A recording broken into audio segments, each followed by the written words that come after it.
Hello and welcome to Designing a PowerPoint Presentation by Neal Short.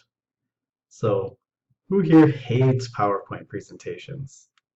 I would bet a great deal because of that common phrase, death by PowerPoint. We've all shared our fair share of terrible PowerPoint presentations that seemed like they would never end, and in the end you couldn't even remember what they were about.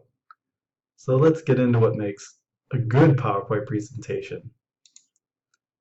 First and foremost is keeping it simple. We don't want unnecessary information or clutter.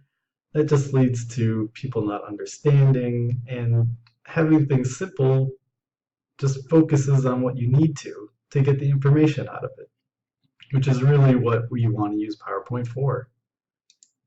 Next would be design. Design is basically what's on the screen, how it all fits together. And a simple design means everything would fit together, makes sense, and not complicate things. And simple designs are also beautiful. Next would be noise. Noise is simply just terrible design through not being simple. It's just extra clutter and all that unnecessary information on the screen that doesn't need to be there.